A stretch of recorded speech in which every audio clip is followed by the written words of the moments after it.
तो जिस तरह से क्रिकेट के मैच में एक जो बाउंड्री होती है आपका 4 और 6 को डिसाइड करती है कि कौन सा स्ट्रोक आपका 4 है, कौन सा स्ट्रोक आपका 6 है, उसी तरह से आपका जो एक एग्ज़ाम है उसमें आपका एग्ज़ाम कितना कहाँ तक आ सकता है और वो जो एग्ज़ाम की जो लिमिट है क्वेश्चंस पूछने की किस किस एरिया तक वो जा सकता है, वो सभी आपके सिलेबस से डिसाइड होती है। जिस तरह से हर एक क्रिकेट मैच में एक बाउंड्री होती है ना कि इसके बाहर बॉल गई तो 6 ही है और उससे अंदर जाके बाहर गई, उससे अंदर ठप्पा पड़ के बॉल बाहर गई तो 4 है। उसी तरह से एक एग्ज़ाम की आपको अगर ये देखना है कि वो कहाँ तक क्वेश्चंस पूछ सकते हैं तो आपको उसका सिलेबस पता होना चाहिए। कई बच्चे ऐसे होते हैं, मैंने बहुत सारे एग्ज़ाम्स के देखे हैं, जिन्हें एग्ज़ाम से 1-2 हफ्ते पहले भी उनका एग्ज़ाम का सिलेबस नहीं पता होता है। एग्ज़ाम की प्रिपरेशन तो दूर की बात है, एग्ज़ाम का सिलेबस ही नहीं पता होता है। उन्हीं सारे बच्चों को कैटर करने के लिए आज हम जो है सीएम श्री एंट्रेंस के लिए जो मेंटल एबिलिटी टेस्ट सब्जेक्ट है, मतलब कि जो रीजनिंग सब्जेक्ट है, जो जनरल एप्टीट्यूड सब्जेक्ट है, उसके कंप्लीट सिलेबस, कट ऑफ और पिछले साल क्या कैसे क्वेश्चन पूछे जा रहे हैं और उसकी स्ट्रेटजी क्या रहनी चाहिए और आपको किस रोड मैप पे चलना चाहिए इस सब्जेक्ट को एक स्ट्रॉन्गर सब्जेक्ट बनाने के लिए।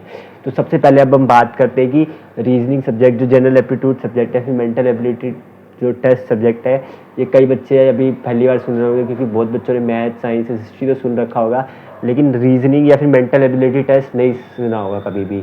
तो मैं थोड़ा बहुत बताया तो मेंटल एबिलिटी टेस्ट या फिर रीजनिंग में क्या पूछा जाता है। ये सब्जेक्ट जो है ना एक तरह से आपके लॉजिक्स को चेक करता है कि आप चीज़ों में लॉजिक पकड़ पा रहे हो नहीं पकड़ पा रहे हो, आप अपने ब्रेन को डिफरेंट सिचुएशंस को पकड़ पाने में ट्रेन कर पा रहे नहीं कर पा रहे हो, या फिर मान लो कि एक अलग सिचुएशन दी है उसके बारे में आप सोच पा रहे हो नहीं सोच पा रहे हो, या फिर आपका ब्रेन इतना थोड़ा बहुत डेप्थ में जाके सोच पा रहे नहीं सोच पा रहा है, आपका ब्रेन खुला हुआ है, आपके आसपास क्या चीज़ें हो रही है उनके प्रति खुला हुआ है नहीं खुला हुआ है, उसी के बारे में ज़्यादातर ही रीजनिंग सब्जेक्ट पूछा जाता है। एक तरह से जो आपका मेंटल जो आपकी ब्रेन है वो कितना दूर तक कितनी गहराई में सोच सकता है, उसी की जो एबिलिटी है आपकी ब्रेन की एबिलिटी, उसको टेस्ट करने के लिए हमारा रीजनिंग सब्जेक्ट होता है। अब बात करें हम सीएम श्री एंट्रेंस की, मैं यहाँ पे कई बारी बोर्ड पे भी मैंने सीएम श्री एंट्रेंस लिखा है और मेरे मुंह से भी सीएम श्री एंट्रेंस निकल रहा है, लेकिन ये वीडियो जो है अगर कोई बच्चा Sainik school, RMS, RIMC, olympiad, Navodaya, CUET वगैरह की प्रिपरेशन कर रहा है, सेम सिलेबस है, कोई भी सिलेबस में डिफरेंस नहीं है। इवन अगर कोई बड़ा बच्चा भी देख रहा है जो किसी और गवर्नमेंट एग्जाम्स की प्रिपरेशन कर रहा हो, उनका भी सिलेबस सेम रहता है। जो रीजनिंग मेंटल एबिलिटी टेस्ट है उसका जो दुनिया में जितने भी एग्जाम्स होते हैं जिसमें रीजनिंग आती है, सिलेबस सेम होता है। अच्छा, और ये reasoning, mental ability test, general aptitude, logical reasoning, ये सारे नेम एक ही सब्जेक्ट के हैं जो कि जिसके बारे में ये वीडियो है। रीजनिंग चार नेम है, जैसे आपका एक नेम होगा घर पे और एक नेम होगा जो आपको दोस्त बुलाते होंगे जिस नाम से, वो मैं नहीं बोलूँगा, दिक्कत हो जाएगी। उसी तरह से इस सब्जेक्ट के भी 3 से 4 नेम है। अब बात करें इस सब्जेक्ट का वेटेज कितना रहता है, तो जो सीएम श्री एंट्रेंस का क्लास 6 का पेपर हो, क्लास 9 का पेपर हो या फिर क्लास 11th का पेपर हो, उसमें टोटल 20 क्वेश्चंस आते हैं। 20 क्वेश्चंस आते हैं और हर क्वेश्चन 4 मार्क्स का होता है, तो 20 इंटू 4 80 मार्क्स आ जाते हैं। टोटल पेपर मेरा 80 मार्क्स का आ जाता है। और हम लोगों को जो अभी जैसे हम सेशन स्टार्ट कर रहे हैं तो हमें स्टार्टिंग से ही अपना जो टारगेट है थोड़ा हाई रखना है, ताकि अगर हम कहीं पे गिरे भी तो उसके आसपास ही गिरे, ये नहीं कि हमने टारगेट ही लो सेट कर रखा है और हमारे मार्क्स उससे भी कम आए। इसलिए टारगेट एकदम ही हाई सेट करना है। टारगेट 80/80 अपना फिक्स रखना है। पेपर से एक दिन पहले तक भी चेंज नहीं होना चाहिए कि धीरे धीरे डिमोटिवेशन हो रहा है, अब तो पढ़ा नहीं जा रहा, अब तो बारिश आ गई, अब तो धूप आ गई, अब तो मन नहीं कर रहा, तो हम अपना टारगेट ही चेंज कर लेते हैं कि 60 में खुश हो जाएंगे, 50 में खुश हो जाएंगे, 40 में खुश हो जाएंगे। ऐसा नहीं करना है, अपना एम हमेशा बड़ा रखना है 80/80 का। अभी 80/80 बोल तो दिया, अब आएंगे कैसे, तो जैसे आपको पता होगा एक मैथ सब्जेक्ट में आपने पढ़ा होगा थोड़ा बहुत, तो उसमें जो आप सिर्फ थ्योरी पढ़ के आप क्वेश्चन नहीं बना पाते हो, आपको थ्योरी के साथ साथ बहुत सारे क्वेश्चंस की दबा के प्रैक्टिस करनी होती है। ठीक वैसे हमारा रीजनिंग सब्जेक्ट है, मेंटल एबिलिटी टेस्ट वाला जो सब्जेक्ट है जनरल एप्टीट्यूड का, सेम है। जैसे आप मैथ्स में करते हो, थ्योरी पढ़ते हो, उसमें बहुत सारे क्वेश्चन प्रैक्टिस करते हो, फिर जब आपके सामने कोई टेस्ट पेपर या एग्ज़ाम आता है तो उसमें आप सोचते हो कि मैंने पहले कैसे क्वेश्चंस करे थे, पहले कौन से फॉर्मूलाज यूज़ करे थे इस तरह के क्वेश्चंस के लिए, पहले कौन सी डेरिवेशन यूज़ करी थी, तो पहले की सिचुएशन में क्वेश्चन कैसे हुए थे। ठीक वैसे ही रीजनिंग में भी आपको करना है। अगर आपको रीजनिंग में अपना टारगेट अचीव करना है तो सबसे इम्पोर्टेंट और जो सबसे प्रायर चीज़ है ना इस गोल को अचीव करने के लिए, वो है मेरी प्रैक्टिस। Practice is must. चाहे मैथ्स पढ़ रहे हो आप, चाहे रीजनिंग पढ़ रहे हो, बिना प्रैक्टिस के आप बिल्कुल भी अच्छा स्कोर नहीं करने वाले, मैं बता दे रहा हूँ। ये कोई बायो का सब्जेक्ट नहीं है, कोई बायो वाले देख रहे हैं तो ऑफेंड मत हो ना। लेकिन मैं बता रहा हूँ जैसे बायो को आप खोल के एनसीईआरटी खोल के रट्टा मार के पेपर में उगल आते हो, वो मैथ्स और रीजनिंग में आपका नहीं होने वाला है। मैथ्स और रीजनिंग में आपको दबा के प्रैक्टिस करनी होगी, और वो प्रैक्टिस कौन करवाएंगे? हम लोग करवाएंगे। उसकी बिल्कुल भी टेंशन नहीं लेनी है। कोई भी बच्चा चाहे क्लास 6 की, क्लास 9 की, क्लास 11 की प्रिपरेशन कर रहा है सीएमसीडी की और नेक्स्ट ईयर एग्ज़ाम देने वाला है, इस पूरे सेशन में आप हमारे साथ जुड़ के अपनी प्रिपरेशन को और ज़्यादा स्ट्रॉन्ग कर सकते हो। और हमने नए सेशन की 2-3 वीडियो लेक्चर्स डाल दिए रीजनिंग की, मोस्टली रीजनिंग की गई है। एसएसटी साइंस और बाकी स्ट्रीम्स की भी धीरे धीरे आएगी। तीनों स्ट्रीम, चाहे कोई साइंस का है, चाहे कोई कॉमर्स का है, चाहे कोई आर्ट्स का है, मतलब फाइनेंस वाला, और जो हाई एंड 21वीं सेंचुरी है, किसी भी आप सीएमसीडी में किसी भी स्ट्रीम की प्रिपरेशन कर रहे हो, सारे के सारे स्ट्रीम्स की प्रिपरेशन आपको इस चैनल पे फ्री ऑफ कॉस्ट मिलेंगी। और उसमें से आपका 90-95% पेपर आने वाला है। यही बात सैनिक स्कूल के लिए भी वैलिड है, ओलंपियाड के लिए भी, आरएमएस के लिए भी, आरआईएमसी के लिए भी, सीयूईटी के लिए भी, अदर गवर्नमेंट एग्जाम्स के लिए भी। सबसे ज़्यादा इंपॉर्टेंट आपकी प्रैक्टिस है। अब प्रैक्टिस कैसे करनी है मैं बता देता हूँ। सबसे पहले क्लास में आपको टीचर थ्योरी पढ़ाएगी, कुछ क्वेश्चन करवाएंगे, वो करने हैं। उसके बाद क्लास खत्म हो गई, ठीक है, अब सो नहीं जाना है, यानी कि कॉपी बंद करा आप सो गए। सबसे पहले आपको क्या करना है, जो भी क्लास में आपको क्वेश्चन करवाए थे टीचर ने, उसके आंसर्स को ढक के आपको खुद से वो दोबारा से ट्राई करने हैं और देखना है कि आपसे वो सारे क्वेश्चंस हो रहे हैं नहीं हो रहे हैं। अगर हो रहे हैं तो बहुत बढ़िया, नहीं हो रहे तो उनको आपको एक अलग सी कॉपी में नोट करके रख लेने कि मेरे से क्वेश्चन 2-3 बार देखने के बाद भी नहीं हुए, तो वो आपके हो जाते हैं लास्ट टाइम पे रिवाइज करने के लिए मोस्ट इंपॉर्टेंट क्वेश्चन। एग्जाम से जस्ट पहले आप उन्हीं क्वेश्चन को देखोगे जो आपसे शुरू में ही 2-3 बार में नहीं हो रहे थे। इतना करने के बाद ये तो गए क्लास के क्वेश्चन। इसके बाद आपको हर क्लास के बाद डीपीपी मिलेगी, वो सॉल्व करनी है। मॉड्यूल मिलेंगे आपको एकदम ही प्रीमियम, वो भी सॉल्व करने हैं आपको। प्रीवियस ईयर क्वेश्चंस मिलेंगे, वो भी सॉल्व करने हैं। अब एक साथ इतना सारा नहीं करना है, एक लेवल को क्लियर करते हुए आपको जाना है। सबसे पहले अपनी क्लास नोट्स, फिर डीपीपी, फिर मॉड्यूल, फिर पीवाईक्यू, उसके बाद मोस्ट एक्सपेक्टेड क्वेश्चन, सारे के सारे आपको इस चैनल पे मिलेंगे। हर वीडियो लेक्चर के साथ में ये सारी चीज़ें अटैच कर दूंगा। चैनल के साथ जुड़े रहें, बिल्कुल नहीं बोलूँगा लाइक सब्सक्राइब करो, मन करे तो कर देना, वरना कोई ऐसे कंपलसरी नहीं है। मतलब आपको अगर पढ़ना है तो आप ऑब्वियसली करोगे ही, मैं इसे ज़बरदस्ती नहीं बोलूँगा। लेकिन इस वीडियो को शेयर जरूर करना ताकि ज़्यादा से ज़्यादा बच्चे जो इन एग्ज़ाम्स की प्रिपरेशन कर रहे हैं उन तक ऐसा फ्री और प्रीमियम कंटेंट पहुँचे और ज़्यादा से ज़्यादा लोगों की हेल्प हुए। अब हम बात करते हैं अपने रीजनिंग सब्जेक्ट जो मेंटल एबिलिटी है उसके सिलेबस की। अब सिलेबस की बात करें तो हमारे जो रीजनिंग या फिर जो मेंटल एबिलिटी सब्जेक्ट है ये 3 पार्ट्स में बटा हुआ है। 3 पार्ट्स कौन कौन से मेरे? Verbal reasoning, non verbal reasoning, basic maths, 3 part. अब देखो मैं आपको थोड़ा बहुत ऊपर से बता देता हूँ, उसके बाद आपको डिटेल सिलेबस बताएंगे भी। उसके बाद एक और स्लाइड आएगी उसमें भी डिटेल सिलेबस बताएंगे, लेकिन थोड़ा बहुत एक ओवरव्यू देना तो ज़रूरी है ना। हाँ देते हैं, चलो ठीक है। आप बेसिक मैथ्स तो सबसे पहले मैं बता दूँ, ये तो सबसे आसान है समझाना किसी बच्चे को। आपने जो 6 to 8 तक मैथ्स पढ़ी है वही आपकी बेसिक मैथ्स है।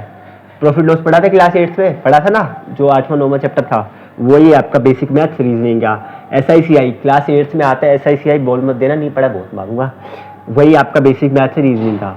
और परसेंटेज 6th में, 7th में, 8th में, 9th में, 10th में हर क्लास में परसेंटेज पढ़ाया जाता है बेसिक मैथ्स का, वो भी रीजनिंग का टॉपिक है। उसके बाद यूनिटरी मेथड। यूनिटरी मेथड क्या होता है कि 5 एप्पल 50 के हैं तो 2 एप्पल कितने होंगे? तो क्या करते? 5 एप्पल 50 का है तो 1 एप्पल का पहले यूनिटी मेथड से कॉस्ट निकालते थे, कितना आ जाएगा? 50/5 10 रुपये। फिर अगर 2 एप्पल का निकालना है तो 10 × 2 20 रुपीज़। ये होता है यूनिटी मेथड की। पहले अगर कुछ एक नंबर ऑफ यूनिट्स की अगर हमें वैल्यू निकालनी है तो पहले 1 यूनिट की वैल्यू निकालेंगे, उसके बाद उन नंबर ऑफ यूनिट्स की वैल्यू से उसको मल्टीप्लाई कर देंगे।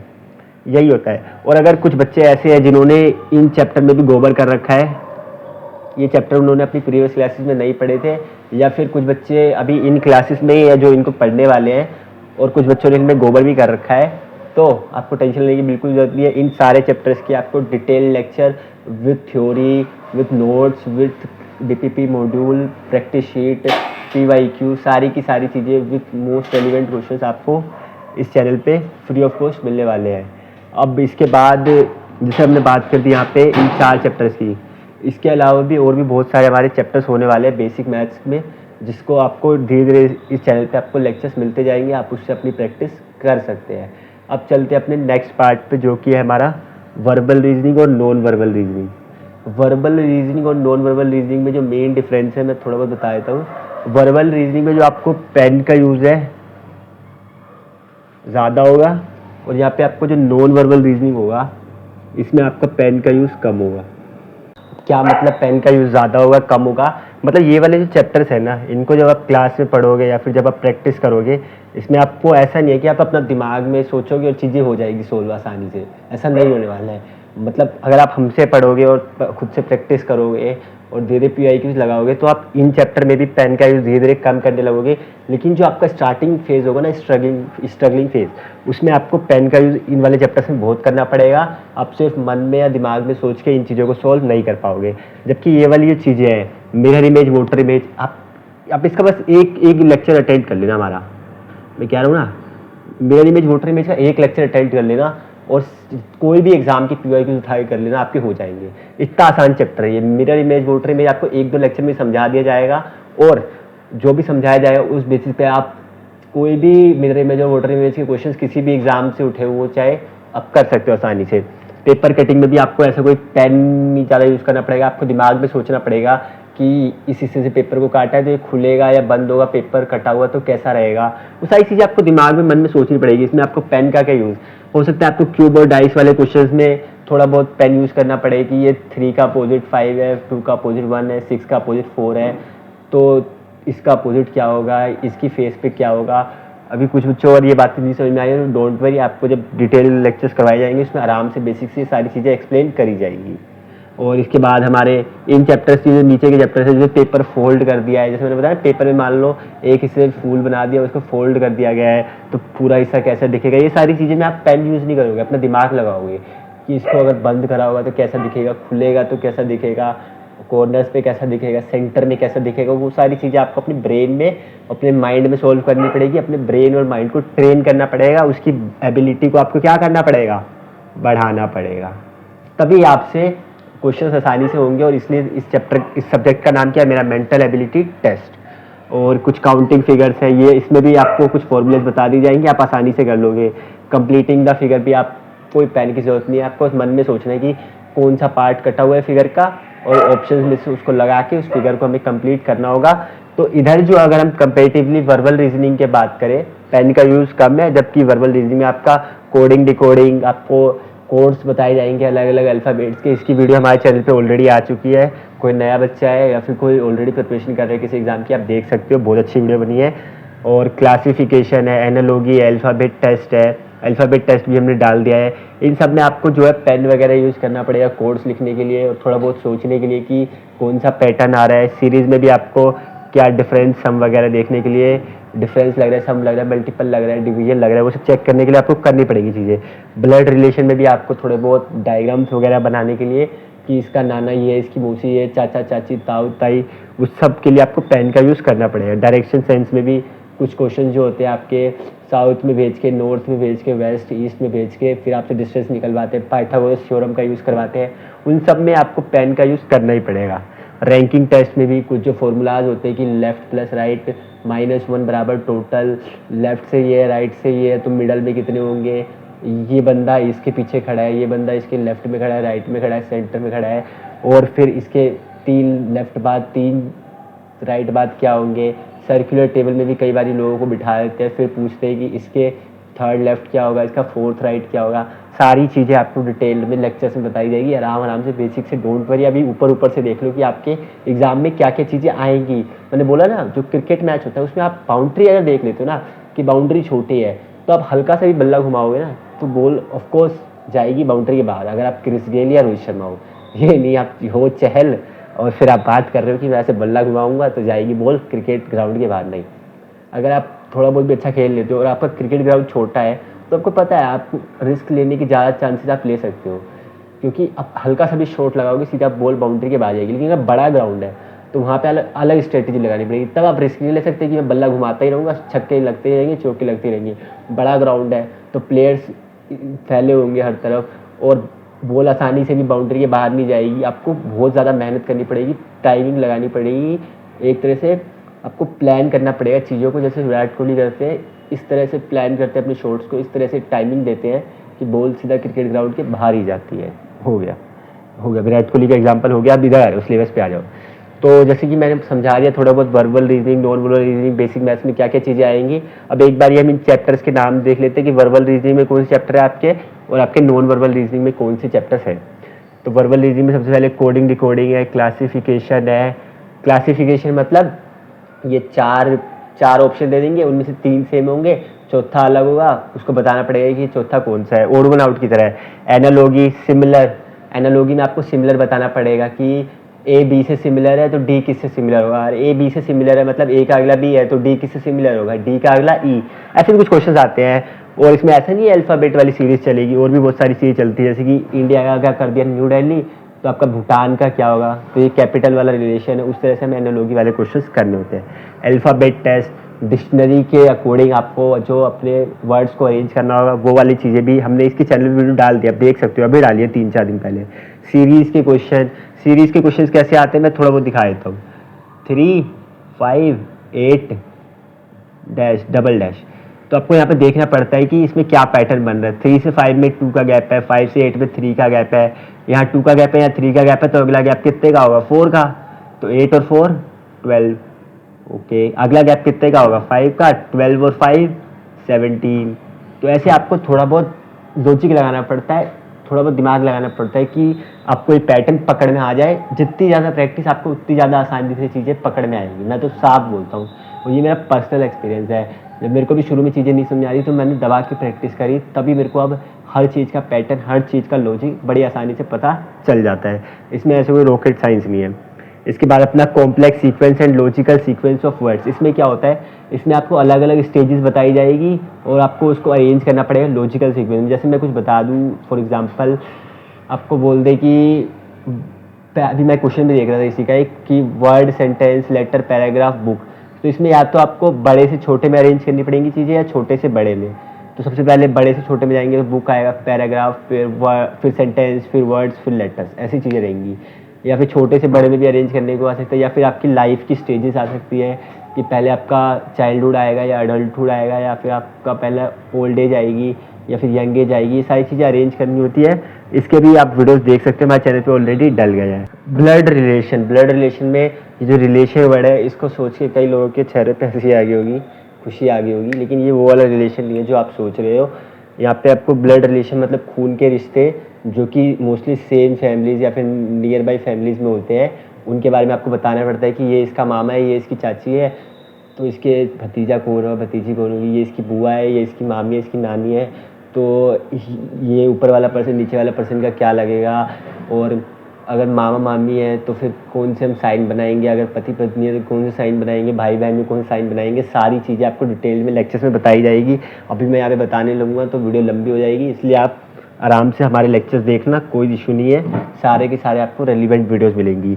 इसके बाद डायरेक्शन सेंस में थोड़ा बहुत बता देता हूँ कि इसमें क्या होता है, क्वेश्चन में एक बंदे को नॉर्थ में भेजते हैं, फिर साउथ, फिर ईस्ट, फिर वेस्ट, किसी भी डायरेक्शन में घुमा देते हैं, और आखिरी ये पूछते हैं कि उसके स्टार्टिंग और फाइनल पॉइंट के बीच में कितने का डिस्टेंस है, कितना उसको वो चलना पड़ेगा, क्या शॉर्टेस्ट डिस्टेंस है। कई बार आपको यहाँ पे 6th क्लास में पढ़ाया गया जो पाइथागोरस थ्योरम है, वो भी यूज़ करवा लेते हैं मिनिमम डिस्टेंस ढूंढने के लिए। वो जो राइट एंगल ट्राइंगल में हमारा हो जाता है ना, ये वाला हाइपोटेनस साइड, मिनिमम डिस्टेंस निकालने के लिए, इसको भी कई बार पूछ लेते हैं, आपको वहाँ पे यूज़ करना पड़ता है, वो हम करवाएंगे, सिखाएंगे, डोंट वरी। रैंकिंग टेस्ट में क्या होता है, आपको कई बार पूछ लेते हैं कि ये ऊपर से 3rd रैंक है, ये नीचे से 4th रैंक है, तो इनके बीच कितने बंदे हैं, या फिर अगर इसकी लेफ़्ट से 3rd रैंक है तो राइट से क्या रैंक होगी, अगर इसकी लेफ़्ट से ये रैंक है, राइट से ये रैंक है, तो टोटल कितने बंदे हैं। और कई बार इसमें जो है सर्कुलर में भी आपकी रैंक वगैरह पूछ लेती है, और कई बार टॉप टू बॉटम वाली चीज़ें भी चलती है, और कुछ लेफ्ट राइट में भी चीज़ें चलती है। सारी की सारी चीज़ें आपको सिखा दी जाएगी, आपको चिंता नहीं करनी है, बेस्ट टू बेस्ट टीचर्स आपको प्रोवाइड किए जाएंगे, तो सारे टीचर्स केपेबल होंगे आपको सेलेक्ट करवाने के, इसकी आपको बिल्कुल भी चिंता नहीं करनी है। अब हम थोड़ा सा नॉन वर्बल रीजनिंग की तरफ चल जाते हैं। अच्छा, ऐसा नहीं है वर्बल रीजनिंग में इतने चैप्टर्स हैं, अभी मैं एक और स्लाइड दिखाऊंगा, उसमें आपको जो रिमेनिंग वर्बल रीजनिंग के चैप्टर्स होंगे और जो रिमेनिंग नॉन वर्बल रीजनिंग के चैप्टर्स होंगे उनके बारे में मैं डिस्कस करूंगा। बेसिक मैथ्स के मेन चैप्टर इतने ही हैं, और कुछ होंगे थोड़े बहुत, तो वो आपको जब आपको लेक्चर्स मिलेंगे तभी आपको साथ साथ बेसिक मैथ्स भी सिखा दिए जाएंगे, बाकी चैप्टर्स बेसिक मैथ्स के। मतलब अब थोड़ा सा मैं अपने लेफ्ट में शिफ्ट हो रहा हूँ ताकि अब नॉन वर्बल रीजनिंग की बातें कर सके। तो चलिए करते हैं अब नॉन वर्बल रीजनिंग की बातें। सबसे पहले एक चैप्टर हमारा पेपर कटिंग। पेपर कटिंग में क्या होता है, एक आपको फोल्डेड पेपर दिया जाएगा, उसमें बोलेगा कि हमने कॉर्नर से या सेंटर से हमने पेपर को काट दिया है, अब हम पेपर को खोल रहे हैं। पहले तो फोल्डेड था, अब पेपर को खोल रहे हैं, तो खुला हुआ पेपर कैसे दिखेगा, चारों ओर कैसे कटा रहेगा, हर पार्ट में कटने का क्या आपका इफेक्ट पड़ेगा, कटना वो वाला कटना नहीं जो आप सोच रहे हो। हाँ, इसके बाद आपका क्यूब एंड डाइस वाले क्वेश्चंस आ जाते हैं। क्यूब एंड डाइस में क्या होता है, 2 डाइस या फिर दो क्यूब दे देंगे आपको और बोलेंगे कि इसके सामने ये वाला फेस है, इसके सामने ये वाला फेस है, तो इसके अपोजिट कौन सा फेस होगा।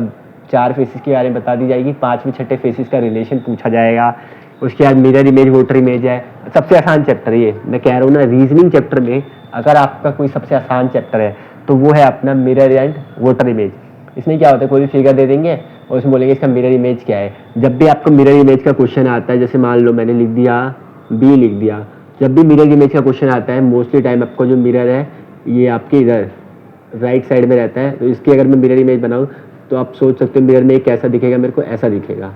और वोटर इमेज के लिए मैं आपको अभी ट्रिक बता दे रहा हूँ, ये आप किसी भी क्वेश्चन में लगा लेना।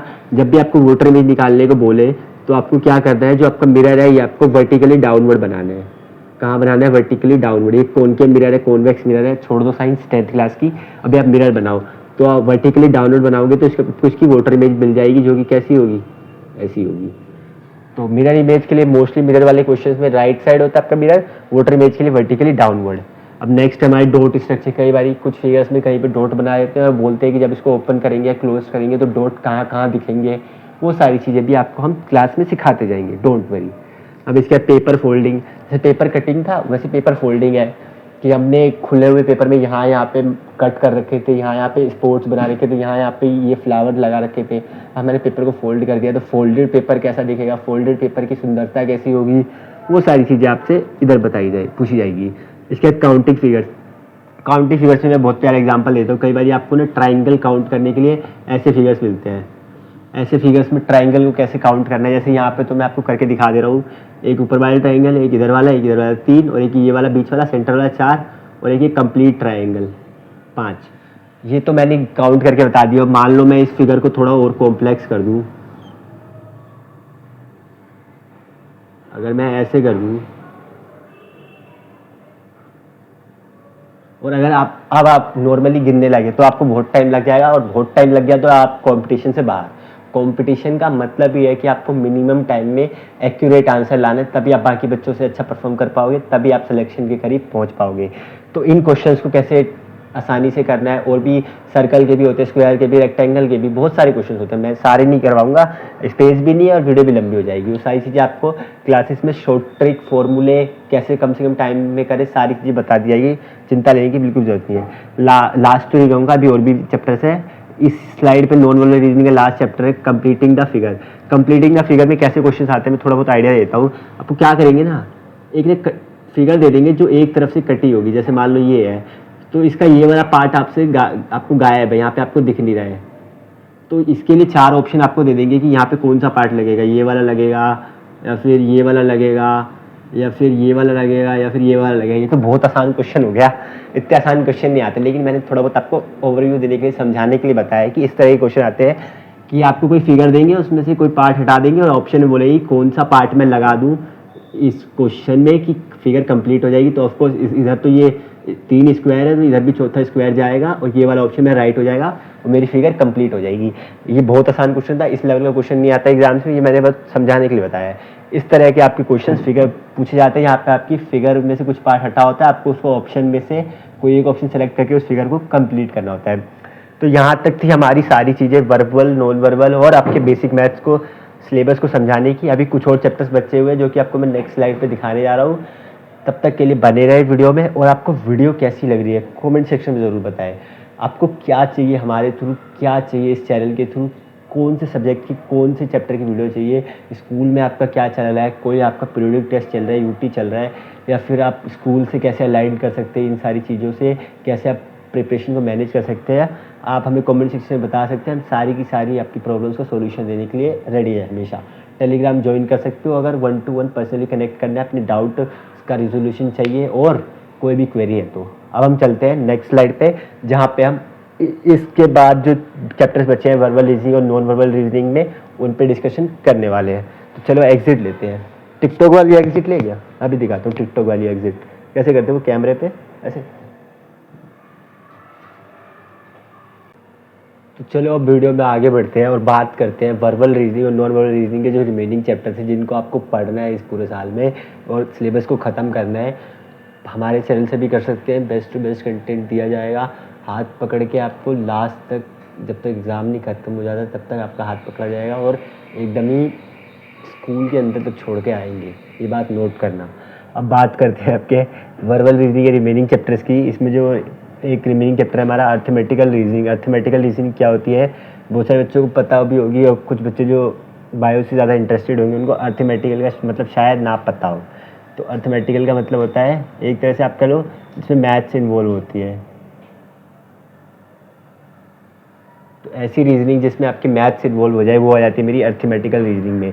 इसमें क्या होता है, मोस्टली ना आपको ना ये ऐसे क्वेश्चन मिलते हैं कि 28 + 10 × 6 बराबर क्या होगा अगर हमने क्या कर दिया, प्लस को मल्टीप्लाई के साथ चेंज कर दिया, प्लस और मल्टीप्लाई के साइन अगर चेंज कर दिए तो मेरी इसकी वैल्यू क्या होगी। तो वो आपको सोल्व करके, कई बार इसमें 3-4 साइन आ जाते हैं, डिवाइड, मल्टीप्लाई, प्लस, माइनस, और बोर्ड मास वाले भी कुछ ब्रैकेट्स लग जाते हैं।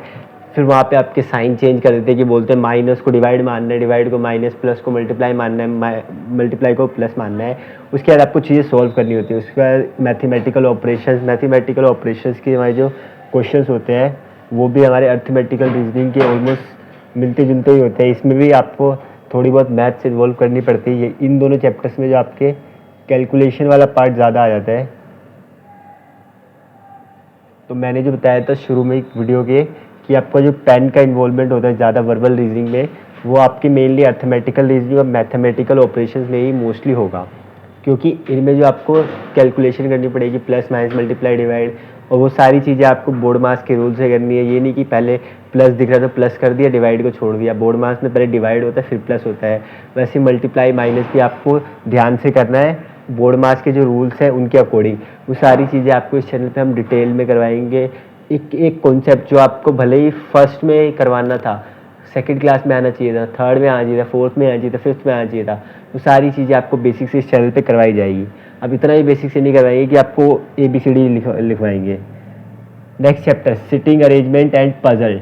सिटिंग अरेंजमेंट और पजल में क्या होता है, सिटिंग अरेंजमेंट में बेसिकली आपको एक सर्कुलर टेबल दे देंगे या फिर स्क्वायर टेबल दे देंगे, उसमें बहुत सारे लोग बिठा देंगे और फिर बोलेंगे कि वो इस टेबल में जो सेंटर में कौन बैठा है, इस टेबल में इसके राइट में कौन बैठा है, इस पर्सन के लेफ्ट में कौन बैठा है, इसके टेबल के कॉर्नर पे कौन बैठा है, सर्कुलर टेबल में कितने लोग बैठे हैं, वो सारी चीज़ें आपकी सिटिंग अरेंजमेंट। और पजल वाले, पजल में तो मोस्टली वो सुडोकू वाले अगर आपने खेले होंगे थोड़े बहुत, वैसे क्वेश्चंस आते हैं। इसके बाद एक आ जाता है मेरा वेन डायग्राम। वेन डायग्राम में क्या होता है, आपको थोड़े बहुत क्वेश्चन में दिखाया था, जैसे कि आपको कई बार ऐसा दे देते हैं कि आपको मान लो बॉय है और गर्ल है और क्लास है। बॉय, गर्ल और क्लास का अगर आपको वेन डायग्राम बनाना है तो आपकी जो स्कूल की क्लास होगी, हम मान के चल रहे कि आपका कोएड स्कूल है, मतलब मोस्टली स्कूल्स कोएड ही होते हैं, कुछ लोगों की किस्मत ख़राब होती है, वो छोड़ो। अब अगर कोएड स्कूल है तो क्लास को अगर मैंने एक सर्कल से दिखा दिया था, बॉय और गर्ल्स उस क्लास में होते हैं स्कूल की क्लास में, तो बॉय और गर्ल के सर्कल इस क्लास वाले सर्कल के अंदर मिलेंगे। अब बॉय और गर्ल में खुद में कोई रिलेशन नहीं होगा तो ये दोनों आपस में इंटरसेक्ट नहीं करेंगे, अलग अलग होंगे। ऐसा थोड़ी ना होता है कि कोई बॉय गर्ल हो या गर्ल बॉय हो, कुछ एक्सेप्शंस होते हैं, उसके बारे में हम बात नहीं करेंगे। अब जब भी हम पढ़ाई करते हैं तो हम आइडियल कंडीशंस के बारे में बात करते हैं। इसके बाद अपने सिलोगिज्म के क्वेश्चंस आ जाते हैं। सिलोगिज्म क्या होता है, इसके बारे में अगर मैं थोड़ा बहुत बताना चाहूँ तो इसमें ऐसे पूछते हैं कि अगर सभी सेब आम है तो कुछ सेब आम होंगे या नहीं, या फिर सभी सेब आम है तो सभी आम सेब होंगे या नहीं, सभी आम के सेब से मिलते जुलते होंगे नहीं, क्या सभी आमों की पॉसिबिलिटी है कि वो कुछ सेब हो जाए। ऐसी अलग अलग चीज़ें क्वेश्चंस होंगे। ये यहाँ पे समझाना थोड़ा मुश्किल होगा, जब पे आपको क्वेश्चंस कंसेप्ट वगैरह ना बताई जाए, कोड वगैरह के थ्रू ये करा जाता है, वहाँ पे आपको आराम से बताया जाएगा जब भी इस चैप्टर का डाला जाएगा वीडियो। अब चैनल से जुड़े रहे, आपको पता चल जाएगा। इसके बाद कैलेंडर एंड क्लॉक के क्वेश्चन आ जाते हैं। ऐसा क्वेश्चन आ जाएगा 1 मई 2025 को मंडे है, पता नहीं, मेरे को याद नहीं होगा नहीं होगा, लेकिन मान लेते हैं 1 मई 2025 को आपका मंडे है, तो फिर 6 दिसंबर 2026 को क्या होगा, ये डेट। या फिर कई बार 50 साल के बाद की डेट पूछ लेते हैं कि 50 साल बाद वाले दिन क्या होगी, 100 साल बाद वाले दिन क्या होगी, 120 साल बाद, जैसे कि आपको बोल देंगे 15 अगस्त 1947 जिस दिन हमारा देश आज़ाद हुआ उस दिन ये डे था, तो आज के दिन कौन सा डे होगा, उससे 100 दिन बाद कौन सा डे होगा, वो सारी चीज़ें आपको हम बताएंगे, डोंट वरी। क्लॉक में भी कई बार ऐसे पूछ लेते हैं कि इतना डिग्री एंगल घूमी है क्लॉक, तो कितना टाइम चेंज हुआ है, या फिर इतने 2 घंटे में कितनी बार वो मिनट हैंड और आवर हैंड मिलेंगी, मिनट हैंड की स्पीड, आवर हैंड की स्पीड, सारी चीज़ें आपको क्लॉक में पढ़ाई जाएंगी। तो आपको ध्यान से पढ़ना है और इस सब्जेक्ट की एक अलग नोटबुक बना लेनी है, मार्क माई वर्ड्स। प्रैक्टिस की अलग वर्ड क्या है, प्रैक्टिस की अलग नोटबुक और आपके क्लास की अलग नोटबुक, उनको मिक्स नहीं करना है। इसके बाद डाटा सफिशिएंसी के क्वेश्चन आते हैं। इसमें क्या होता है, आपको 2-3 कंडीशंस दे देंगे स्टेटमेंट की और कंक्लूजन में बोलेंगे कि क्या ये कंक्लूजन ऊपर वाले डेटा से लिया जा सकता है, क्या ऊपर जो डेटाज दिए हैं वो इनफ है हमें इस कंक्लूजन तक पहुंचने के लिए। इफ़ यस तो हमें उसमें ट्रू मार्क करना होता है, और अगर नहीं होता है तो हम लिख देते हैं, सीधा ऑप्शन सेलेक्ट करते हैं कि know the data is not sufficient. इसके भी आपको क्वेश्चन करवाए जाएंगे। थोड़ा बहुत आइडिया लेने के लिए मैं आपको पोस्ट, कम्युनिटी पोस्ट वगैरह में रीजनिंग के क्वेश्चन भी डाल दूँगा, आप चेक करते रहिए हमारी कम्युनिटी। इसके बाद एक अगला क्वेश्चन है स्टेटमेंट एंड कंक्लूजन के। आपको 2-3 स्टेटमेंट दे देंगे और उसके बेसिस पे कंक्लूजन लिख देंगे और बोलेंगे कि क्या ये कंक्लूजन ऊपर वाले स्टेटमेंट से क्या कहते हैं लिंक करते हैं नहीं करते हैं। कि मैं से मान लो बोल देंगे कि एक मोहल्ला है उसमें कूड़ा कचरा फैला हुआ है, तो उसके 2 कंक्लूजन बोल देंगे कि वहाँ पे कूड़े वाली गाड़ी को आके जो भी हमारी अथॉरिटी है रिस्पॉन्सिबल उनको साफ़ सफाई करवानी चाहिए, या फिर कई बार ऐसी कंक्लूजन दे देंगे कि उसी मोहल्ले के लोगों को इसको साफ़ करना चाहिए, या फिर मोहल्ले के लोगों को वो मोहल्ला ही छोड़ देना चाहिए, अलग जगह शिफ्ट हो जाना चाहिए। ऐसे ऐसे कंक्लूजन बन जाते हैं और फिर आपको बताना पड़ेगा कि ऊपर जो स्टेटमेंट दी थी उसके अकॉर्डिंग कौन सा कंक्लूजन ट्रू है। दुनिया में क्या ट्रू है वो नहीं, दुनिया में नेचर में क्या चल रहा है उन सबसे मतलब नहीं है। आपको जो स्टेटमेंट दिया है उसके अकॉर्डिंग बताओ कि कौन सा कंक्लूजन आपका ट्रू होगा। ये थे हमारे रिमेनिंग आपके वर्बल रीजनिंग के चैप्टर्स। ये चैप्टर्स और पीछे जो मैंने 7 से 8 चैप्टर्स बताए वर्बल रीजनिंग में, इधर लेफ्ट वाले सेक्शन में, उनको आप स्ट्रॉन्ग कर लो। आपका सिलेक्शन रीजनिंग में इस वाले पार्ट में हो चुका है। और इन सभी के प्रिपरेशन के लिए आपका भाई आपको सारे के सारे चैप्टर्स की detailed videos with their preparatory materials, DPP modules, worksheets, previous year question, most relevant question, सारी की सारी चीज़ें इसी चैनल पे मिलेगी। और अगर आपको मटेरियल वगैरह चाहिए, डाउट्स रिजोल्यूशन चाहिए, 1-to-1 कनेक्ट चाहिए, तो आप हमारे टेलीग्राम चैनल पे आ जाओ, वहाँ पे मैं भी आपको डायरेक्ट कॉन्टैक्ट करके मिल सकता हूँ। अब हम बात करते हैं किसकी, अपने नॉन वर्बल के रिमेनिंग चैप्टर्स की। तो मैं थोड़ा सा राइट पे शिफ्ट हो जाता हूँ, आसान रहेगा ना मेरे लिए। अच्छा, और कुछ बच्चे अगर ये सोच रहे हैं कि ये वाले भैया खड़े होकर क्यों नहीं पढ़ा रहे, सारे टीचर्स तो खड़े होकर पढ़ाते हैं, ये भैया कुर्सी पे बैठ के आराम से मस्त मोला एसी वेसी चला रखा होगा और फिर बता रहे हैं हमें चीज़ें, तो ऐसी बिल्कुल भी बात नहीं है। यहाँ पे पंखा भी बंद है, यहाँ पे कूलर भी बंद है, एसी तो है ही नहीं। और मैं बैठा क्यों हूँ चेयर पे, ये बता देता हूँ। क्योंकि जो हमारा वाइट बोर्ड है ना, एक्चुअली ऐसी जगह पे वीडियो रिकॉर्ड हो रही है जहाँ पे जो घर है वो टाइल का है। घर कैसा है, टाइल का। अब टाइल वाले घर में जो आपको किल ठोकने की ना, वो क्या कहते हैं उसको, परमिशन नहीं होती है। तो किल ठोकने की परमिशन नहीं है, तो इसको जो है हमें बोर्ड को किसी सपोर्ट के थ्रू कनेक्ट करके रखा हुआ है। और इसको हम ज़्यादा हाइट पे रख नहीं सकते क्योंकि हम किल ठोक नहीं सकते। उस वजह से ये खड़े रहने वाली वीडियो नहीं बन रही है। इसको किसी सपोर्ट पे रखा हुआ है नीचे ज़मीन पे, और ज़्यादा हाइट नहीं है, इसलिए यहाँ पे एक चेयर लगा लिया और यहाँ पे बैठ के आपको मस्त मोला इन्फॉर्मेशन दी जा रही है। और आपको इस बात से बिल्कुल भी फिक्र नहीं होनी चाहिए कि कौन खड़े होकर पढ़ा रहा है, कोई बैठ के पढ़ा रहा है। आपको इस बात से मतलब होना चाहिए कि आपको जो चीज़ें दी जा रही है, जो इन्फॉर्मेशन बताई जा रही है, उसको आप पूरी तरह से ग्रैब कर पा रहे नहीं कर पा रहे, वो आपके लिए यूज़फुल है नहीं, वो आपको आपके फ्यूचर से लिंक कर पा रही है नहीं कर पा रही है, आपको फ्यूचर जो डेस्टिनेशन है वहाँ तक पहुँचने में आपकी मदद कर पा रही, उन बातों से आपको मतलब होना चाहिए। नहीं, मैंने ऐसे बता दिया, कुछ लोग फिर कमेंट करने लगते हैं, बैठा रहता है ये। चलो अब आपने करते हैं नॉन वर्बल रीजनिंग के अलग अलग जो बाकी हमारे रिमेनिंग चैप्टर्स हैं उनकी बात। अब आपको ना थोड़ा बहुत झटका लगने वाला है। अब कुछ बच्चे बोलेंगे अरे भैया ये आपने गलत उतार दिया, जहाँ से भी उतारे हैं, गूगल से, जेमिनाई से, चैटजीपीटी से, एआई से, ये ना इधर का सिलेबस था। अभी तो आपने पिछली स्लाइड पे दिखाया था कि ये 3 चैप्टर तो इधर थे, इधर कैसे आ गए, आपने गलत उतारा है क्या? ऐसा बिल्कुल भी नहीं है। ये जो 3 चैप्टर्स है ना आपके, सीरीज, एनालॉजी, क्लासिफिकेशन, ये आपके नॉन वर्बल में भी है, वर्बल में भी है। क्या मतलब, सीरीज के क्वेश्चन वर्बल में आपको लेटर वाले, अल्फ़ाबेट वाले, नंबर वाले मिलेंगे, इधर सीरीज के क्वेश्चन आपको फिगर्स वाले मिलेंगे। 3 फिगर्स देंगे और पूछेंगे चौथी फिगर्स कौन सी होगी, 2 फिगर देके तीसरी चौथी पूछ लेंगे। तो फिगर वाली चीज़ों में, या फिर आप कह लो कुछ डायग्राम वगैरह, कुछ स्ट्रक्चर वगैरह दे देंगे, तो आपको नॉन वर्बल का क्वेश्चन मिल जाएगा। सेम एनालॉजी में भी 2 फिगर्स आपको रिलेट कर देंगे किसी रिलेशन से, और फिर तीसरा किससे रिलेट होगा वो बताना पड़ेगा। क्लासिफिकेशन में भी वही है, 4 फिगर्स दे देंगे, 3 एक तरह से रिलेटेड होगी, चौथी रिलेटेड नहीं होगी, उसको ऑड वन आउट करके अलग करना पड़ेगा। सो ये एक तरह से आप कह सकते हो वर्बल नॉन वर्बल तीनों में ही आते हैं, दोनों में ही आते हैं तीनों चैप्टर। बस वो एक डिफरेंस आ जाता है कि इधर फिगर्स और डायग्राम की बात होती है, वहाँ नंबर, लेटर्स, अल्फ़ाबेट, वर्ड्स की बात होती है। अब बाकी के चैप्टर देखिए, grouping of identical figures. Non verbal reasoning में एक पार्ट आता है जिसमें आपको क्या करना पड़ता है, जो भी सेम फिगर्स है उनको ग्रुप करना पड़ता है। बहुत सारी अलग अलग फिगर्स देंगे आपको 7-8, उसमें से जो 2 या 3 या 4 जो भी है, जितनी फिगर सेम होगी, आइडेंटिकल होगी अपनी, उसको आपको अलग करके एक ग्रुप पे बनाना पड़ेगा और वो वाला ऑप्शन सेलेक्ट करना पड़ेगा। इसकी प्रैक्टिस आपको आराम से डिटेल में करवाई जाएगी, डोंट वरी। 2 से 3 दिन पढ़ लेना हमसे और खुद से प्रैक्टिस कर लेना, आपके ये वाला टॉपिक भी स्ट्रॉन्ग हो जाएगा। ट्रस्ट रखना है बस हम पे कि इधर से आप नहीं फंसोगे, मतलब इधर जो आपको कंटेंट दे रहे हैं वो सारी की सारी चीज़ें आपको दी जाएगी, बस आपको अपनी तरफ से ऑनेस्टी रखनी है, अपनी तरफ से गद्दारी नहीं करनी है। अब हम नेक्स्ट टॉपिक की बात करें तो फॉर्मेशन ऑफ फिगर्स। फॉर्मेशन आपको 3 या 4 फिगर्स दे दी जाएंगी छोटी छोटी, और उनसे कंबाइन करके आपको एक फिगर बतानी पड़ेगी जो उन तीनों से मिलके बनेगी, एक तरह से फॉर्म्ड होगी। वो आपको ऑप्शंस में से अगर आप देखोगे और थोड़ा बहुत दिमाग लगाओगे तो वो चीज़ें आपकी सॉल्व हो जाएगी, उसकी ज़्यादा टेंशन लेने की ज़रूरत नहीं है। 2 से 3 DPP सॉल्व कर लेना, उसके कोई भी PYQ कहीं की बन जाएंगे, मैं गारंटी लेता हूँ, बस बात खत्म। इसके बाद एक आ जाता है अपना मैट्रिक्स टॉपिक। मैट्रिक्स क्या होता है, पजल की तरह ही होता है। जो आपका वर्बल रीजनिंग में पजल है वही आपका मैट्रिक्स होता है। इसमें क्या होता है बेसिकली, कई बार ऐसे वाई वाले क्वेश्चन आ जाते हैं कि वाई पे 1 वाई पे 3 4 5 है, 1 वाई पे 4 5 और नेक्स्ट क्या होगा, ऐसे पैटर्न्स पकड़ने पड़ेंगे। या फिर कह लो आप सुडोकू वाले जो क्वेश्चन होते हैं पजल वाले की, इधर बॉक्स में ये है, इधर बॉक्स में वो है, ऊपर क्या आएगा नीचे क्या आएगा, सारी चीज़ें आपको मैट्रिक्स में मिलनी स्टार्ट हो जाएगी। मैट्रिक्स मैच की तरह होता है एक तरह से। और इसके बाद अपना लास्ट टॉपिक है रीजनिंग का भी और नॉन वर्बल रीजनिंग का भी, क्या है, स्पोर्टिंग दी एम्बेडेड फिगर। स्पोर्टिंग दी एम्बेडेड फिगर का मतलब क्या है, एम्बेडेड का क्या मतलब होता है, कौन सी, एम्बेडेड का मतलब होता है घुसा होना। तो क्या घुसा होना, इसमें क्या होता है, आपको कोई भी फिगर दे देंगे और इसमें आपको 4 ऑप्शंस में से बोलेंगे कि इन चारों में से कौन सा ऐसा फिगर है जो कि आपके क्वेश्चन वाले फिगर में एम्बेडेड है, घुसा हुआ है। जैसे मान लो मेरा ये मैंने बनाया है बॉक्स, इसमें आपको ये 4 ऑप्शन है, ये 4 ट्राइंगल वाले, इसमें से कौन सा ट्राइंगल आपका इस फिगर के अंदर एम्बेडेड है।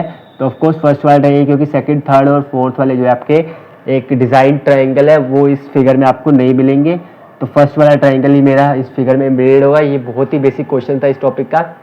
ऐसे क्वेश्चंस जनरली पूछे नहीं जाते, थोड़े अच्छे लेवल के क्वेश्चन पूछे जाते हैं जो कि आपको क्लास में प्रैक्टिस करा दिए जाएंगे। बस आपको ये मान के चलना है कि अब से आपकी जो प्रिपरेशन है इसी चैनल से एक दफ़ी बढ़िया से होने वाली है।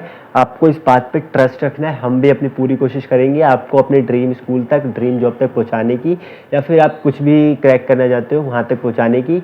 अब आपको वीडियो कैसी लगी आप कमेंट सेक्शन में जाके बता सकते हो, दोस्तों के साथ शेयर कर सकते हो, जिससे ज़्यादा से ज़्यादा लोगों के पास ये इन्फॉर्मेशन पहुँचे और ज़्यादा से ज़्यादा लोग अपनी फ्री एजुकेशन का फ़ायदा उठा सके चैनल के थ्रू। और साथ ही साथ आपको और किस चीज़ की नीड है, कोई मेंटरशिप वगैरह, कोई गाइडेंस वगैरह, और आपको पर्सनली 1-to-1 कनेक्ट करना है तो मैंने बता दिया, टेलीग्राम चैनल पे आ जाओ, अपने मस्त आराम से बात करेंगे, आपको जो जो दिक्कतें होंगी सारी चीज़ें सॉल्व कर देंगे। साथ ही साथ अगर आपको कोई स्कूल के एकेडमिक रिलेटेड या नॉन एकेडमिक चीज़ों में भी प्रॉब्लम है तो आप हमें बता सकते हैं, बिना किसी डाउट के आपकी सारी प्रॉब्लम सॉल्व करी जाएगी। और इसी के साथ अब जो है वीडियो से अलविदा लेने का टाइम आ गया है। Thank you for watching the video, see you then, tata bye bye. मिलते हैं नेक्स्ट किसी इन्फॉर्मेटिव या फिर एजुकेशनल वीडियो पे। मोस्ट प्रोबेबली अगर मैं किसी आपको एजुकेशनल वीडियो में मिलूंगा तो मोस्ट प्रोबेबली मैथ्स में ही मिलूंगा, क्योंकि अभी बाकी सब्जेक्ट्स मैनेज कर पाना थोड़ा मुश्किल हो पा रहे हैं टाइम की वजह से। आपको मोस्ट प्रोबेबली या तो मैथ्स की नेक्स्ट वीडियो मिलेगी मेरी, या फिर आपको इसी बोर्ड पे मैं दिखूंगा वापस से, आपको कुछ समझाते हुए, आपको गाइड करते हुए। बाय।